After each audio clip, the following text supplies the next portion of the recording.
I mean, you and Jay Leno, two men that I both have great respect for, but is it safe to say after Mr. Leno said these comments, he may not be getting a Christmas card from you this year? No, I don't think he'll be. I don't think he'll be getting a Christmas card. But you know, when it could possibly, a lot could have to be to do with this is because I've always was a Letterman fan, like a big Letterman fan. I've been on Letterman probably I've been on Leno probably four times. Once with Trump was on there. What's his name? Smokey and the Bandit. But Burt Reynolds. Burt Reynolds. Burt Reynolds. And then two other times. But I was on with Letterman probably at least 7 times. I was on with Bruce Willis, Rocky, like just about, and every time that we went on Letterman, I brought my bikes down there, the fireman bike, and we would ride the bikes. Like after the show, whoever was on the show, we would get on the bikes, including Letterman, and we would just ride all around the city. Wow. Yeah. And what I liked, to be honest with you, what I really liked about Letterman is that there was no cue cards. Like, you got out on stage and whatever role, whatever you talked about or whatever you did, that's what happened. When you're on Leno, he has cue cards, and to me that's like it's like a cheat, like it's a bullshit thing. You know what I mean? If you're going to go on, and you're going to talk about stuff. Well, then let's talk about it. You know what I mean? What really happened? You know, when you're starting a conversation with somebody and your cue card is taking you in a different direction, it kind of fucks everything up. You know what I mean? So sure. it was very. I found it awkward, especially you do reality TV. It's real, you know. You're what's happening in the moment. Where when you're on Letterman, whatever happens, you know.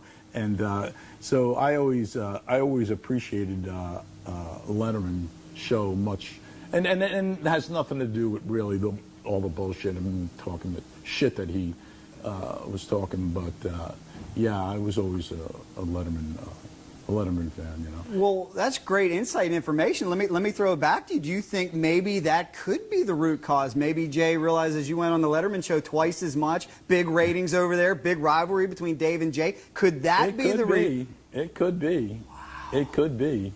Yeah. We might have uncovered something today. To be totally honest with you, he had to work really hard to get us on his show. He worked real hard for that. It wasn't like we were saying, "Hey, man, we need to get on Leno." It wasn't like that. When we were on his show, his ratings went up. His ratings went up, and he knew that. Like when we went on Letterman, he always got good ratings too. But Letterman was always, for me, he was always like a regular guy. You know what I mean? Like he was into like the cast, the people. But he really loved bikes, and he was when we built the fireman bike, he was one of the first people to actually take that bike and ride it through New York City. Wow! Yeah. So Dave, a heck of a rider then as well. Dave was a good rider. Yeah. Wow. Yeah. How about that? Well, so we may have uncovered the real reason here. Yeah. How amazing! You never know the backstory until you ask the legends themselves. Cycle Drag's got to smooth this over, though. We'll see. Well, like I said, I don't want to speak for him. I think there was some sarcasm there. Listen, we get a lot of keyboard warriors out there. The J word, the junk word that everybody likes having fun. There is nothing I've ever seen you build that is junk, including the motorcycles that you're working on behind us still to this day. And I think that's what people have to realize, too, is when you go to a custom bike builder, some of the obstacles that you're going to run into when you're not dealing with somebody like a budget, like a Harley budget or a Yamaha or Suzuki, custom bikes, anybody who knows them, there's going to be some issues that arise from time to time. I've certainly had them, and I'm sure on most motorcycles that's to be expected. And I would think him of all people, you know, he's around that all the time. These bikes here, these choppers. I mean, I'm a chopper guy. I like the stretched out 60s look, you know, not for everybody, but you know, this bike here is probably 10, 12, 14 years old. I take it out to Colorado. I take it up in the Rockies. I take it anywhere that I would take a full dresser or a Harley. And it doesn't let me down.